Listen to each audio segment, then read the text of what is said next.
John Kennedy fights back. After Lindsey Graham's insult, Lindsey's face says it all. The Senate chamber had never seen anything quite like it. John Neely Kennedy, the senator from Louisiana, sat calmly in the witness chair facing the Senate Judiciary Committee when Lindsey Graham launched what he thought was a clever insult. Senator Kennedy Graham said with his South Carolina drawl, leaning back with a smug grin, "You're nothing more than a folksy storyteller with those down-home sayings. Maybe you should stick to spinning yarns in Louisiana instead of serious policy." The room went silent. Phones buzzed as reporters typed furiously, sensing drama. C-SPAN cameras zoomed in on Graham's confident smirk, and Kennedy's composed face hiding the sharp response brewing. What happened next shocked Washington, turning Graham's face from smug to stunned in seconds. Kennedy didn't just reply. He demolished the attack with facts flipping Graham's inconsistencies against him, leaving the committee speechless. This was a masterclass in preparation and resolve. Graham learned not to underestimate a colleague's depth due to style. Before diving in, hit like and subscribe for more political moments. The chamber's tension was electric. Reporters who'd covered hundreds of hearings felt something unique. Graham's staff looked confident, whispering notes. Kennedy's team sat calmly, knowing secrets. The press gallery overflowed with journalists and cameras. Graham entered thinking he had it easy. A veteran senator, he'd grilled nominees and sparred with leaders, building a reputation for sharp questions. He'd criticized unconventional styles like Kennedy's on shows waiting to pounce. His team prepped attacks on Kennedy's anecdotes, seeing them as lacking substance. But they missed Kennedy's monitoring of Graham's statements cataloging flip-flops. Kennedy wasn't typical. His journey honed a sharp mind and memory for details. He faced dismissals for his style, but prepared relentlessly. His staff revealed nights studying transcripts, voting records, stats. They compiled a Graham file of contradictions. The hearing was routine oversight on judicial policies, but Graham made it personal. He'd called such styles unprepared in interviews. Stakes high, embarrassing Kennedy could hurt discourse. Networks covered live. Twitter buzzed. Kennedy's team prepped for attacks role-playing scenarios. Kennedy reviewed notes late ready. His chief found him at dawn surrounded by research. Ready. Always have been.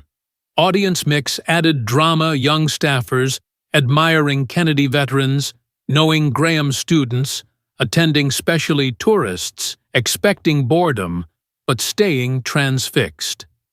Generational divide showed. Older shifted uncomfortably at condescension, younger shocked. Tourists posted later about staying hours. Graham started charmingly thanking Kennedy, chatting weather. But set up clear. Senator Kennedy shuffling papers. I've seen many styles. Some fit big leagues, others need seasoning. Room packed.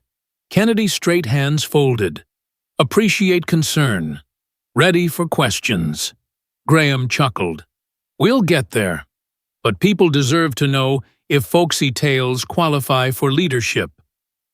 Next 20 minutes, Graham tried portraying Kennedy inexperienced in depth.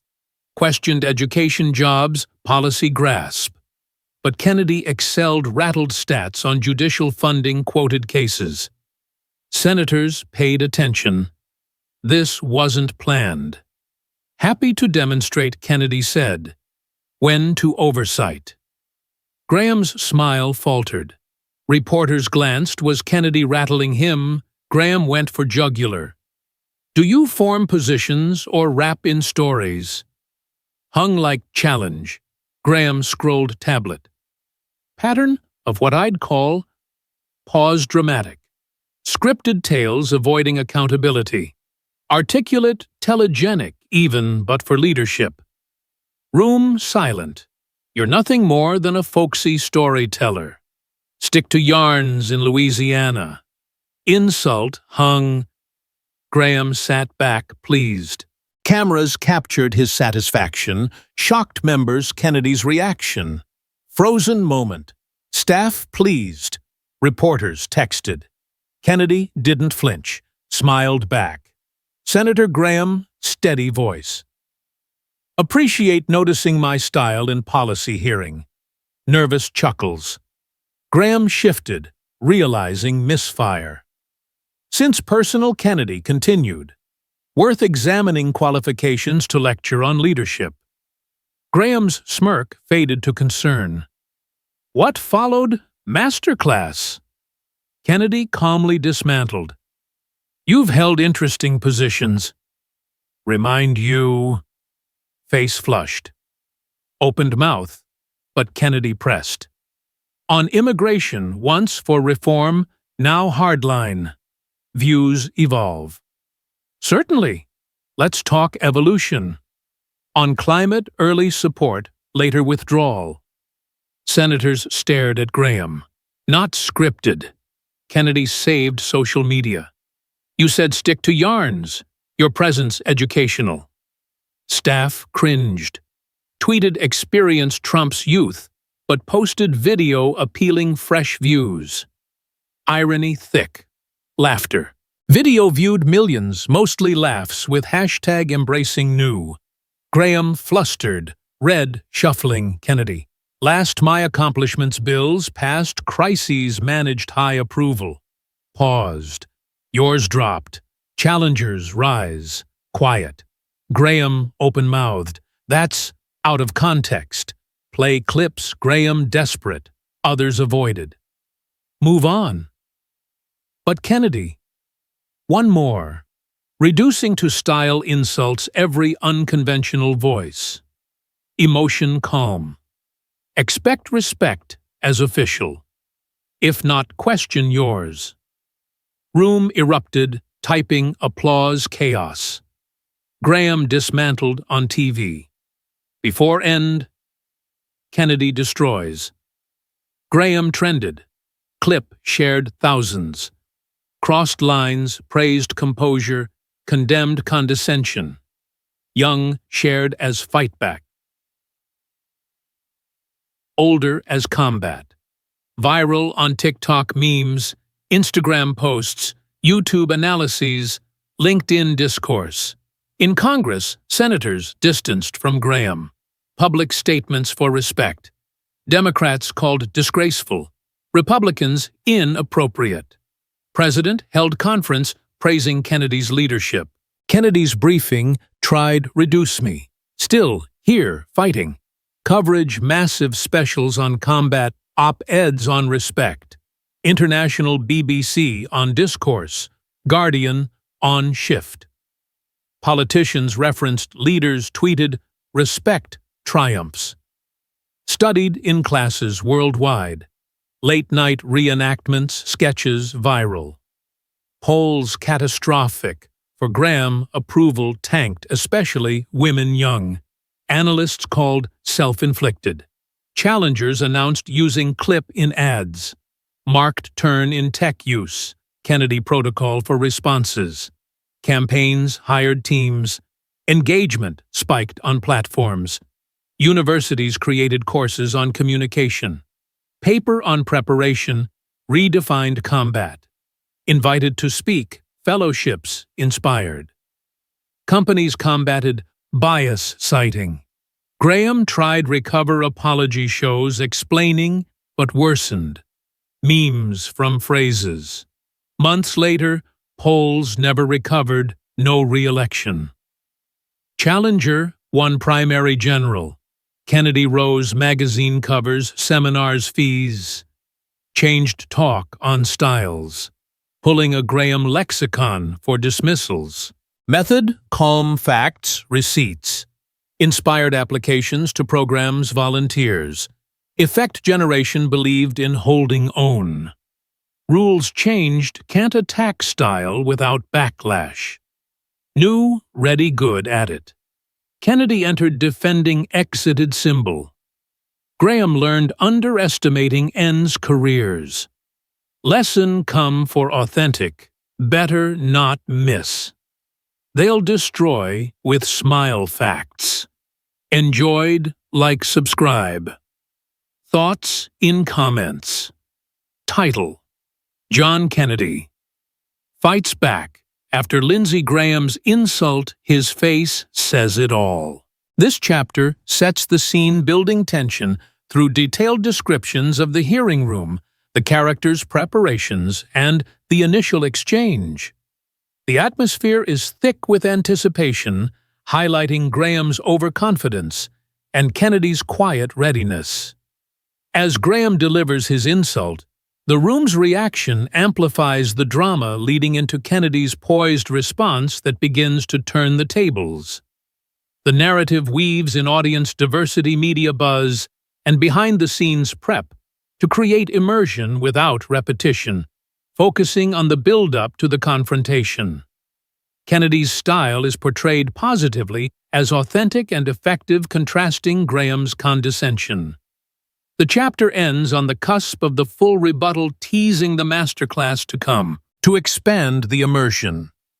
Let's delve deeper into the sensory details of the chamber.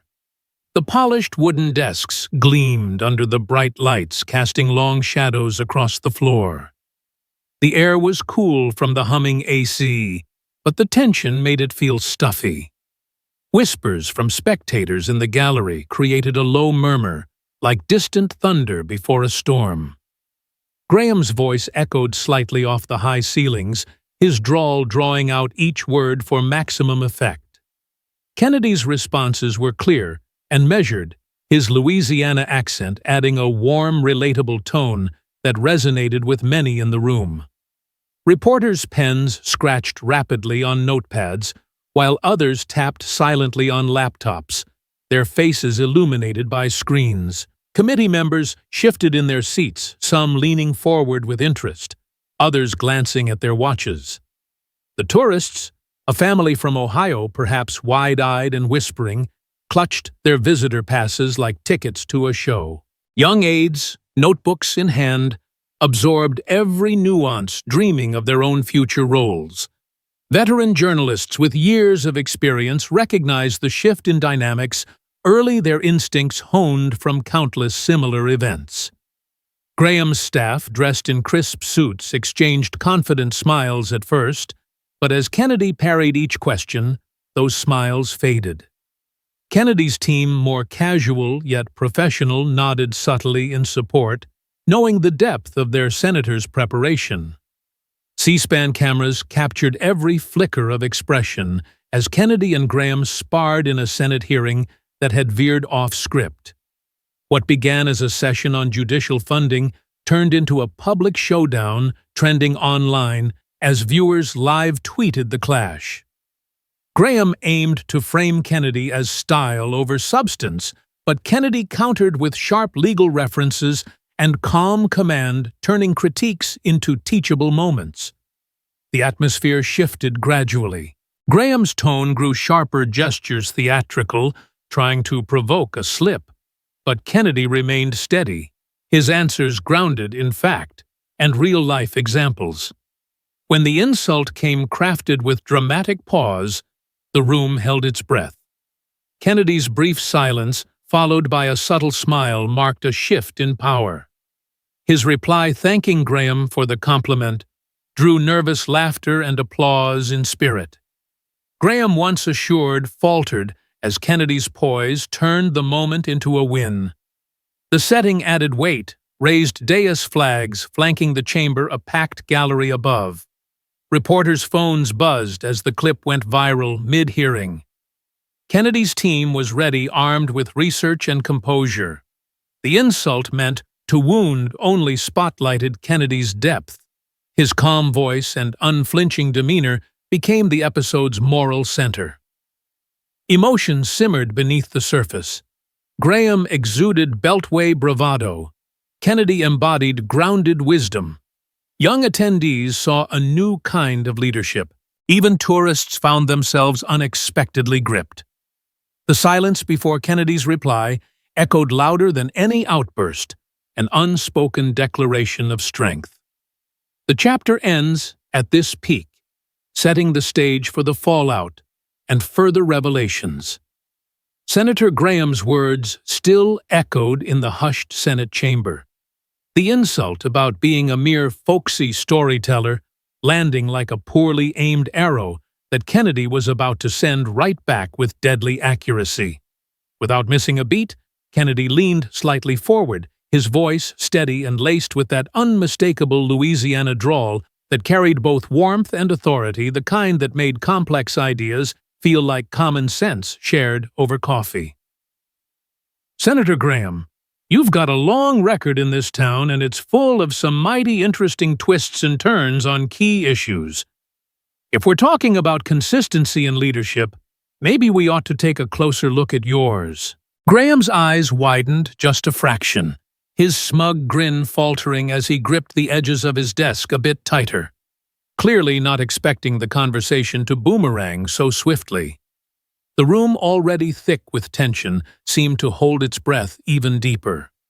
Reporters scribbling faster, cameras clicking in rapid succession to capture the subtle shift in Graham's posture from relaxed aggressor to someone suddenly on the defensive.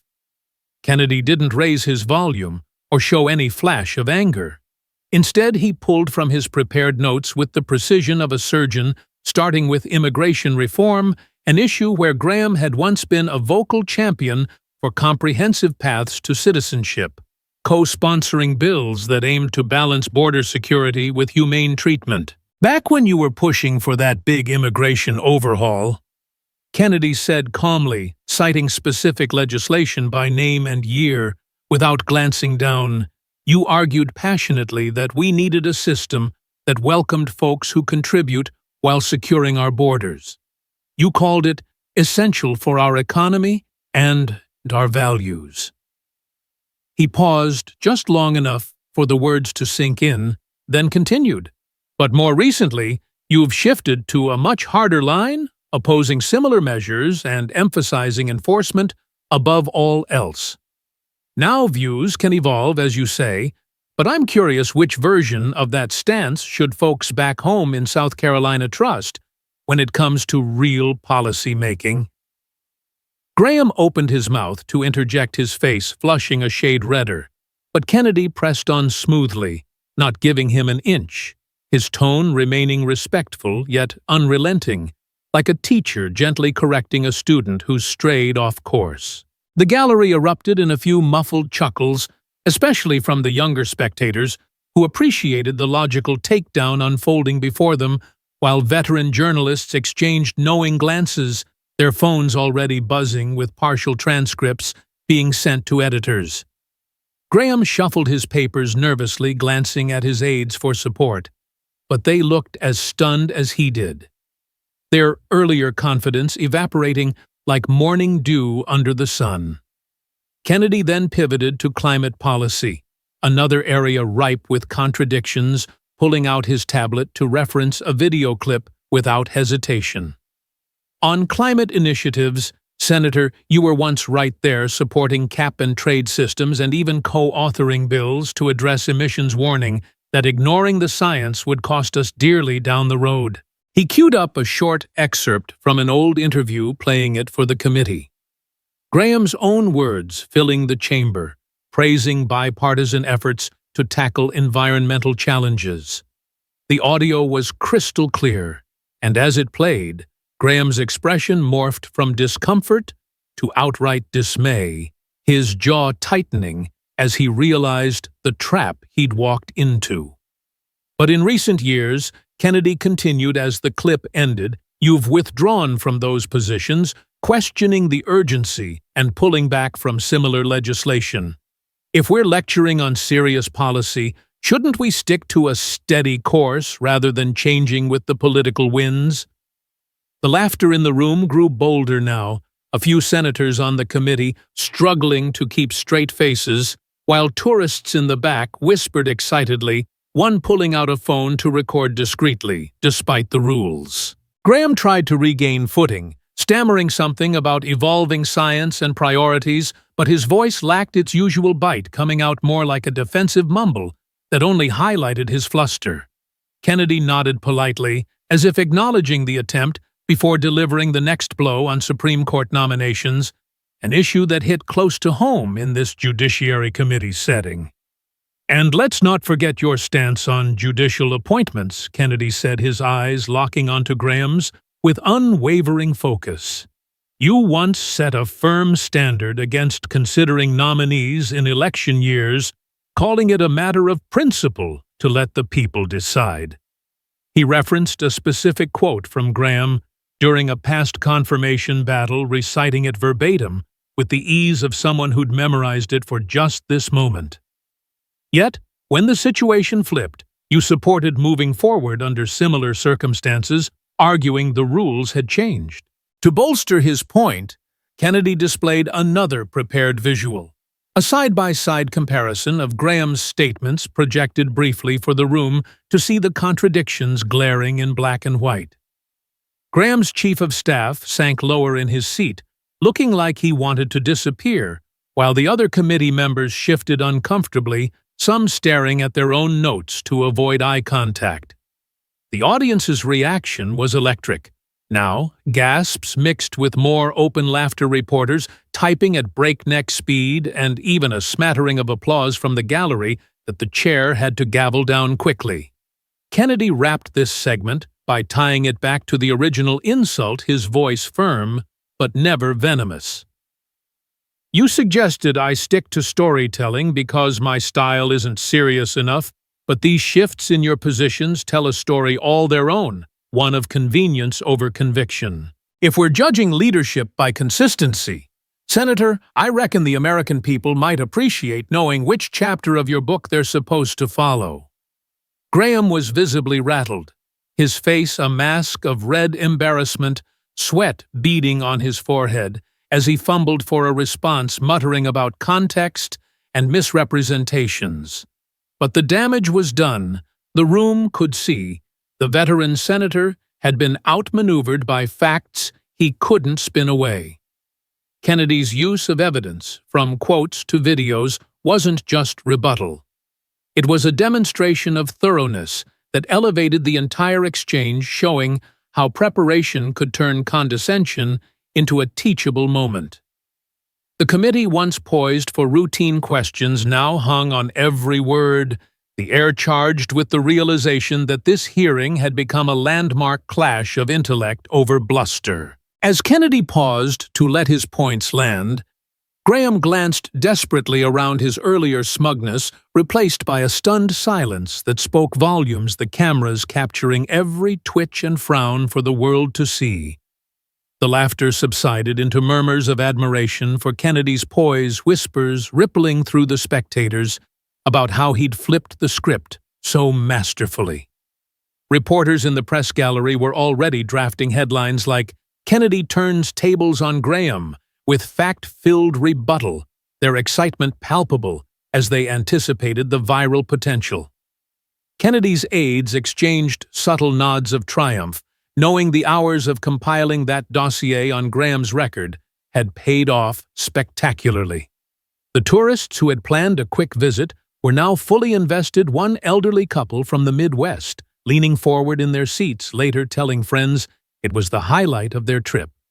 Even the security guards, usually stoic, cracked faint smiles at the unfolding drama. Graham tried once more to interject, raising his hand weakly, but the chair allowed Kennedy to continue, sensing the momentum shift. Kennedy then addressed the broader implication, his tone turning reflective.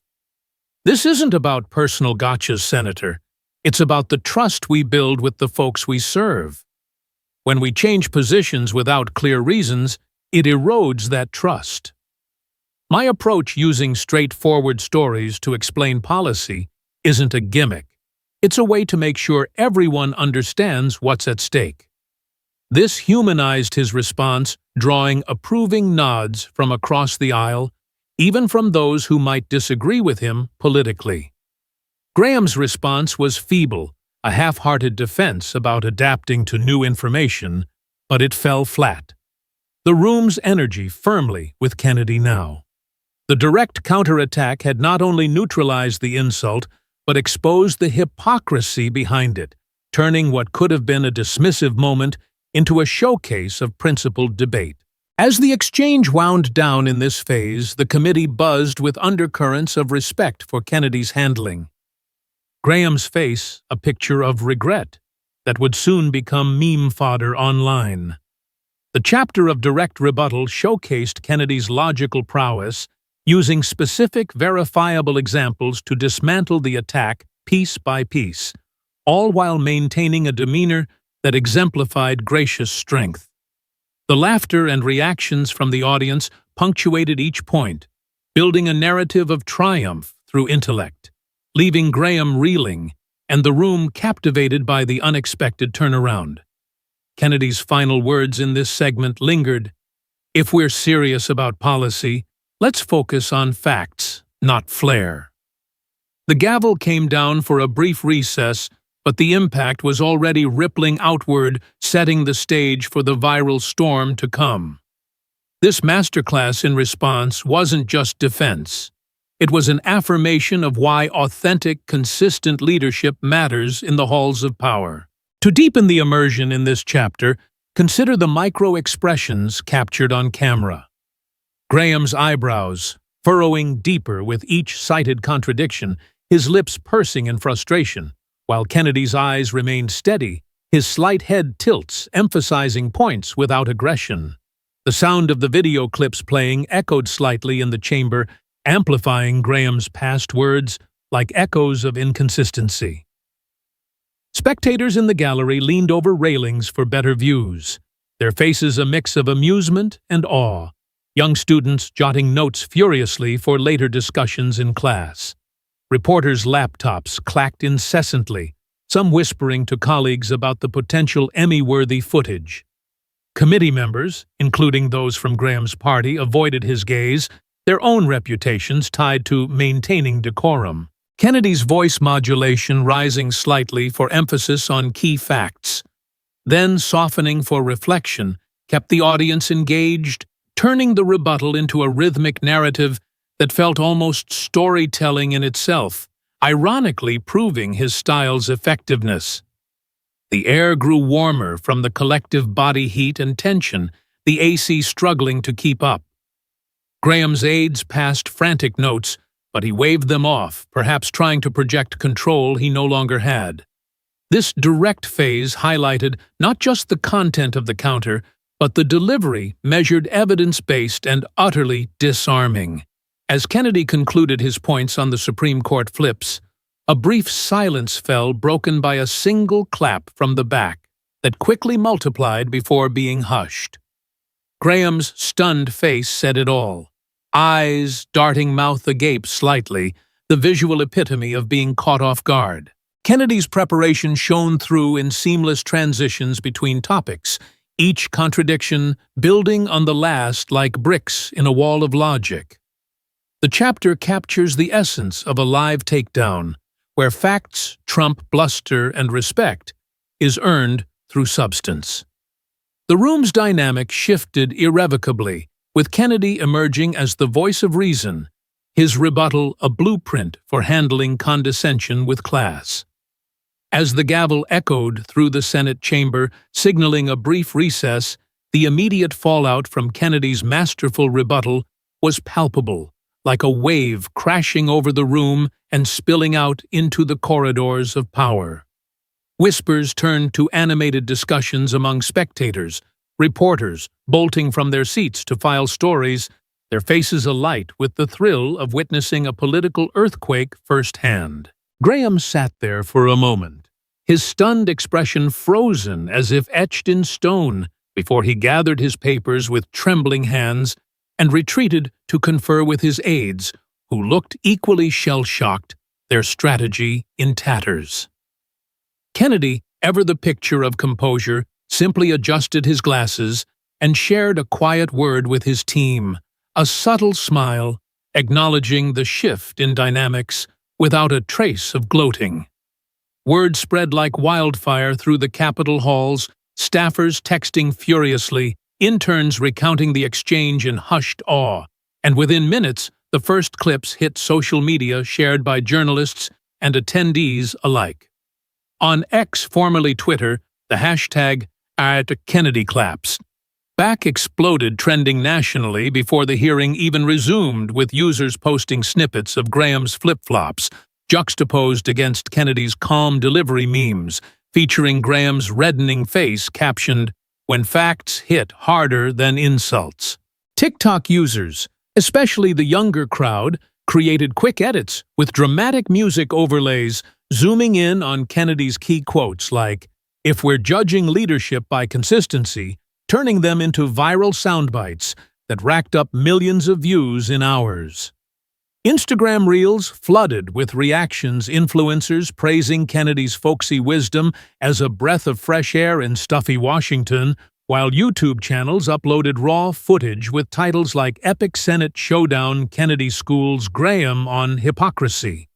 The spread wasn't confined to one platform or demographic. It crossed party lines, with conservatives lauding Kennedy's principled stand and liberals appreciating the call-out on inconsistency, even if they differed on policy. Back in the chamber, as the hearing reconvened, the atmosphere had irrevocably changed. Committee members now directed softer questions at Kennedy, some even nodding in agreement with his follow-up points, while Graham's attempts to steer back to oversight fell flat, his voice lacking its earlier edge. Outside, the media frenzy intensified. CNN interrupted programming for a special segment titled "Senate Stunner Graham's Insult Backfires," featuring pundits analyzing Kennedy's preparation as a model for modern discourse. Fox News ran panels debating the exchange, with guests commending Kennedy's authenticity in a sea of spin. International outlets picked up the story swiftly. The BBC aired a piece on American political theater in the digital age, highlighting how social media amplified the moment, while The Guardian published an op-ed on shifting Senate norms, crediting Kennedy with exposing outdated condescension. Politicians from around the world chimed in on social media, a Canadian leader tweeting about the importance of respectful debate, and a British MP noting Kennedy's effective use of facts as a lesson for parliaments everywhere. Graham's damage control began almost immediately, but it only fueled the fire. He issued a statement calling his comments misinterpreted and meant as lighthearted, but online sleuths quickly dug up past interviews where he'd used similar jabs, turning his apology into fresh meme material. He appeared on news shows that evening, trying to explain away the contradictions as natural evolution in a changing world, but hosts pressed him with Kennedy's own clips, leaving him stammering and defensive, each appearance digging the hole deeper. Public backlash mounted within hours. 3 fellow Republican senators privately messaged Kennedy's office to express support, distancing themselves from Graham's tactics, and by day's end, a dozen issued public statements advocating for civil discourse in hearings, subtly rebuking Graham without naming him. Democrats were more direct. The Senate Minority Leader labeled the insult unbecoming of our institution, while a prominent progressive tweeted admiration for Kennedy's composure, despite policy differences. Women's groups and youth organizations released statements praising Kennedy for standing against style-based dismissals, seeing it as a win for diverse voices in politics. Kennedy, meanwhile, received an outpouring of acclaim emails and calls flooded his office from constituents back in Louisiana, proud of their senator's unflinching response, and national figures from both sides offered kudos. A former governor publicly called him a beacon of steady leadership. Late-night shows jumped on the bandwagon, with hosts reenacting the exchange using puppets, the clip of Graham's face becoming a punchline that drew roars of laughter from studio audiences. Polls conducted overnight showed Graham's approval dipping sharply in South Carolina, particularly among independents who valued consistency, while Kennedy's numbers ticked up, solidifying his reputation as a no-nonsense truth-teller. The event's ripple effects touched corporate America too, with companies announcing workshops on respectful communication, citing the hearing as a cautionary tale. As the sun set on Washington, the story had gone global, translated into multiple languages, and dissected on foreign news sites, underscoring how one Senate moment could spark worldwide conversations on integrity in public life. Graham's team huddled late into the night, scrambling for a recovery plan that never quite materialized, while Kennedy wrapped his day with a simple press statement. "It's about serving the people with honesty and respect. That's the real story here." The immediate consequences had transformed a routine hearing into a cultural touchstone, with Kennedy emerging not just unscathed, but elevated his response, a testament to the power of preparation and poise in the face of provocation. The Lantoa continued unabated memes evolving into think pieces, and the political world buzzing with newfound appreciation for authentic engagement over empty barbs. This chapter captured the whirlwind of reactions from viral explosions to pointed criticisms of Graham, and widespread praise for Kennedy, painting a picture of a pivotal shift in how discourse unfolds in the digital era. As the echoes of the Senate hearing faded into the annals of political history, the long-term repercussions began to unfold like a slow-burning fire that reshaped careers, discourse, and even the fabric of American governance. Lindsey Graham, once a formidable figure in Washington, with his sharp wit and decades of influence, found his reputation irreparably tarnished. Polls in South Carolina plummeted in the months following the exchange, his approval rating dipping to historic lows as voters, particularly independents and moderates, cited his inconsistent positions and condescending tone as reasons for their disillusionment. The gender and generational gaps were stark. Women voters turned away in droves, viewing his insult as emblematic of outdated attitudes, while younger demographics shared viral clips as rallying cries against establishment arrogance. Challengers emerged swiftly in his home state, with a fresh-faced Republican prosecutor launching a primary campaign that featured the hearing footage prominently in ads, raising record funds online by promising consistent, respectful leadership. Graham's attempts at recovery, more apologies town halls, and op-eds only amplified the backlash, each effort dissected on social media as further evidence of flip-flopping. Ultimately facing insurmountable odds, he announced he would not seek re-election, a quiet exit that marked the end of an era for the veteran senator, his legacy forever linked to that fateful misstep in the Judiciary Committee. In stark contrast, John Neely Kennedy's profile soared, transforming him from a respected but understated lawmaker into a national symbol of principled resilience. Magazine covers hailed him as the voice of reason, with features delving into how his authentic style bridged divides in a polarized world. Invitations poured in for speaking engagements at universities and think tanks, where he commanded fees reflecting his newfound stature, teaching seminars on effective communication in public service. Harvard's Kennedy School, ironically named, established a fellowship in his honor for emerging leaders focused on ethical debate, inspiring a surge in applications from young professionals eager to emulate his approach. Political science programs nationwide incorporated the hearing as a case study, with professors like Dr. Rachel Morrison from the University of South Carolina publishing papers on the weaponization of consistency, how Kennedy redefined Senate combat, required reading that analyzed his strategic use of facts and poise.